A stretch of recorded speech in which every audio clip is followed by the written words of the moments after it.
Quiet now, everybody. Quiet, listen to me. We're going to start a show. Now, some of you people have been with me before. You know it's going to be a tough grind. You're going to dance until your feet fall off. You're not able to stand up any longer. But we're going to have a show.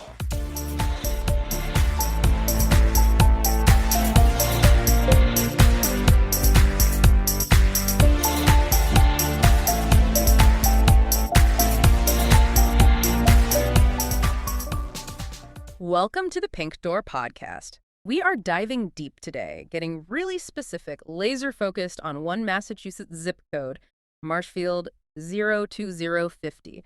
Our mission is to take this whole stack of data you provided, all the raw numbers on sales, inventory, pending listings, and really turn it into actionable intelligence. So this is your fast-track analysis for December 2025 activity.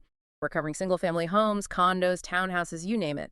If you're tracking this coastal South Shore town, you know it's a complex market, and well, we're here to give you the clearest picture of what went down in December. It's a really fascinating data set, especially when you think about the time of year. I mean, December, the holidays, things are supposed to slow down, right? Right. But what the data shows for Marshfield is a market that's just maintaining this incredible velocity. Mm-hmm. There's this strong continuity, especially when you look at pricing power. Yeah. Activity might dip just a little bit because, people are busy, but the underlying competition, it hasn't gone anywhere. We are seeing a classic, critically low inventory, high competition environment just persist right on into the new year. Okay, let's unpack this high-level market health check first. We always start with that fundamental indicator, the one for supply and demand. Months of inventory, or MOI. For December 2025, Marshfield's MOI stood at 1.100. And that number, 1.1 high, that's basically the starting gun for this whole discussion. If you're not familiar with the metric, months of inventory is essentially how long it would take to sell every single home currently listed if nothing new came on the market. And the baseline for a balanced market is, what, 6 months? 6 months is considered balanced, yeah. It doesn't favor the buyer or the seller. So at 1.19, Marshfield it is absolutely cemented in a seller's market. Okay, put that into a simpler context for us. What does 1.19 feel like for a buyer just walking into this market? It feels like critical scarcity. Think of it like a grocery store with only enough milk on the shelf to last about 5 weeks. Everyone knows the next delivery is uncertain, so they're all competing fiercely to secure what little is left. And that just inevitably drives the prices up.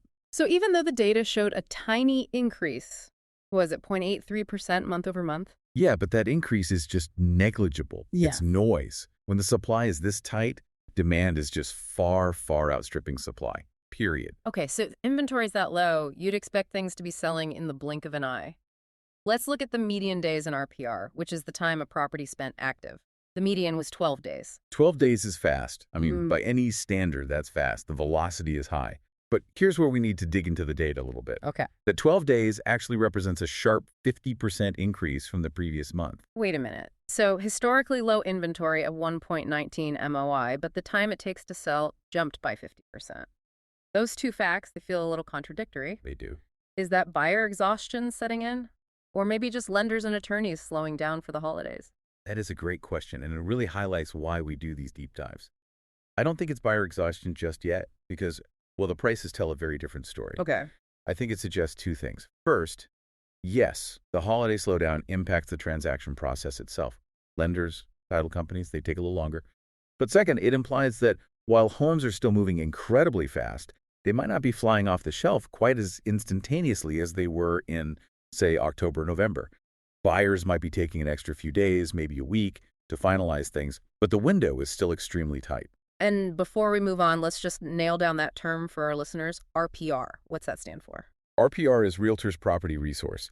It's basically the industry's big database for tracking all the active and closed sales, so that 12-day metric is our standard for measuring how fast the market is turning over. Got it. And that tight window is definitely reflected in the pricing power. The sold-to-list price ratio is robust, 101.7%. That number, 101.7%, that is the undeniable proof of competitive bidding. On average, properties in December were selling for above the asking price. Not just at asking, but over. Over.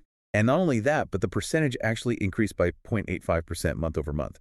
So buyers weren't just willing, they were, compelled to offer above list to get a deal done. That low MOI translates directly into bidding wars. And those wars drove the median price way up. The median sold price for all residential types, so that's single family plus condos and townhouses, It hit $882,500 in December. That's a huge spike, 14.61% month over month. That kind of growth, 14.61% in a single month, is explosive for any market. And if you zoom out a bit and look at the yearly context, the median estimated property value is now at $844,430. That's an 11.9% increase over the last 12 months. So sustained double-digit growth. Exactly. It shows Marshfield is a high appreciation market that just demands a premium. Even if we saw a tiny, almost unnoticeable dip in the estimated value itself month over month, the actual sales are what matter, and the sales are hot. Okay, so prices are massive, speed is high, even with that little jump in days on market. Let's talk about the hard reality. How hard is it to actually find something to buy in Marshfield right now? Let's dive into the active inventory, or I guess the lack of it. Scarcity is an understatement. It really is, Well. especially for single-family homes. At the end of December, there were only 4 active single-family listings. Just 4. Only 4. So for a new buyer listening right now, what's the price floor? What does it take just to get in the door on an active listing? The lowest priced active single-family home was $774,900. And because the pool is so tiny, the median price for those 4 homes gets pushed way up to $11,124,500. The average is right behind it. So if you're only looking at what's already on the market, you need to be ready for 7-figure prices. That's the reality in Marshfield right now, yes. And that concentration at the high end brings up a really key strategic point. Our data shows 2 of those 4 active listings were in that $1 to $1.5 million range. And that detail is so critical. Those higher-end homes, they showed an average of 104 days on market. 104 days. Yeah. So if you connect that back to the 12-day market median we just talked about, it tells us Marshfield is operating as a sort of a 2-speed market. A 2-speed market. Exactly. Buyers are aggressively, almost desperately, fighting for anything under $1 million. That guarantees a quick sale. But the sellers and agents for luxury homes, they're clearly testing the price ceiling, letting those properties sit longer until the exact right buyer comes along. It's a fundamentally different sales strategy. That makes perfect sense. So for sub 1 million, it's all about speed and generating competition. For luxury, it's about maximizing the final number, even if it takes a few months. It got it. But the pipeline does offer a bit more variety, which is, encouraging for buyers who might feel totally priced out. Looking at the last 3 months, we saw 10 new listings hit the market. And that's the glimmer of hope for new people entering the market. The price range in those new listings is much broader. We saw a condo at 10 Royal Dane Drive come on for just $278,800. Okay, that's an entry point. It is. And on the single-family side, a property like 51 Wellington Ave was listed for $429,900. You can contrast that with new construction like 2 Proprietors Drive, listed at $950,000. It just shows that the new stock provides those entry points that the active inventory just doesn't have right now. Which means if you're a buyer, you have to be ready to strike the second something new comes up. That velocity leads us right to our next section, closed sales. This is where the rubber meets the road, what people actually paid in December. Overall, 25 single-family properties closed. The median sale price for just those homes was $985,000. And that was for a median living area of about 2,400 square feet, so it gives you a solid baseline for what just under $1 million buys you in Marshfield. But the real lesson is in the bidding intensity, especially for properties that have, good location near the coast. Let's break down some specific sales then. The over-asking successes, they really confirm that below that median price, competition is fierce. Take 245 Careswell Street, a 5-room ranch in Green Harbor, Right. listed at $449,000, which is pretty accessible for Marshfield, and it sold for $536,000. I mean, you can almost hear the frantic phone calls between agents on that one. A jump like that, almost $87,000 over list, it just confirms that anything under $500,000 is an absolute hotspot. Buyers see the value, they see the location, and they're willing to pay a massive premium. And we saw it with smaller places, too. That little 1-bed cottage at 40 Hanley Court, listed at $379,000, closed for $400,000. Yep. These examples really suggest that location or just a low initial price will trump square footage every time for an immediate sale. But the competition isn't just at the entry level. Look at 91 Metacomet Way. It sold for $1.5 million, which was nearly 9% over its list price, and it closed after only 5 days. That just shows you the potential payoff when luxury sellers get their pricing exactly right from the very beginning.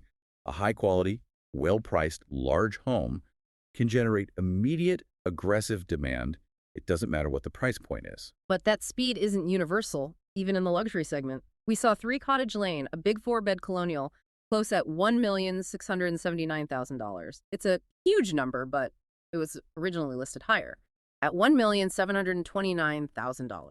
And that little bit of friction is a key data point. It confirms that while the Marshfield market is appreciating like crazy, there is a clear point of resistance at the very top. Buyers will instantly pay premiums up to $1.5 million, but once you start listing above $1.7 million, negotiation and price reductions, they become part of the strategy. It's crucial for high-end sellers to understand that.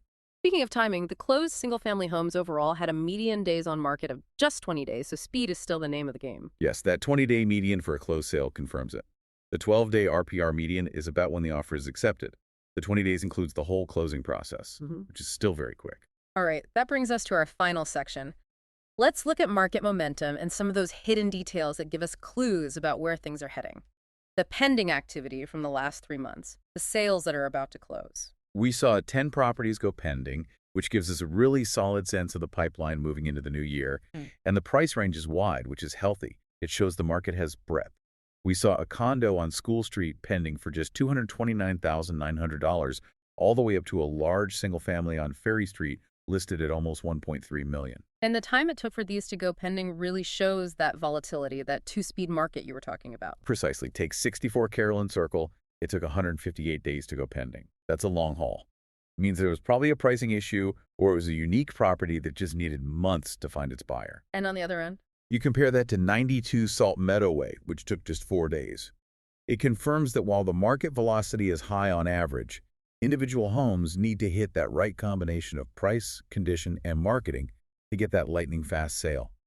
If a home doesn't resonate immediately, it can linger for months, even in a strong seller's market. Before we wrap up, let's touch on the rental market. We saw 9 new leases in the last 3 months, covering a really wide spectrum of prices. The rental market just confirms the high value of housing in Marshfield. Leases range from $1,950 a month for a one-bed condo up to $5,000 a month for a 4-bed single family on Parsonage Street. That shows there are options for renters, but a quality single-family rental commands a massive premium. It signals strong, permanent demand for the area. And finally, on the distress side, the sources reported 3 distressed properties, all newly filed complaints in the last 3 months. Yeah, it's important to monitor those public records.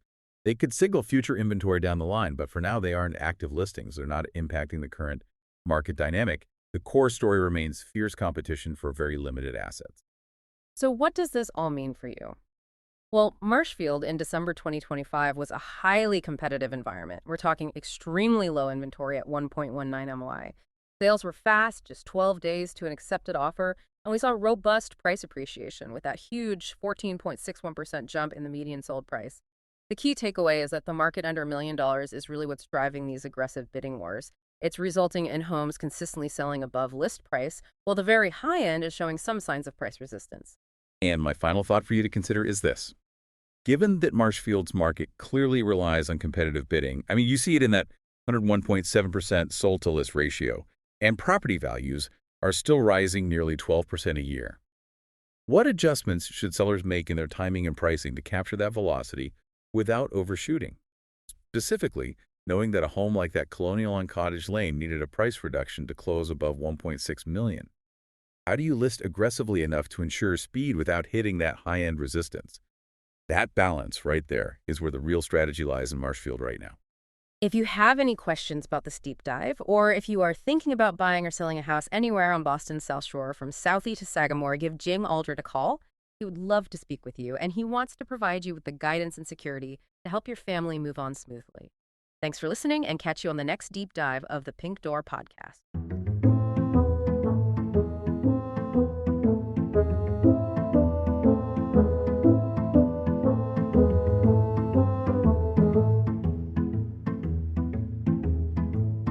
Thank you.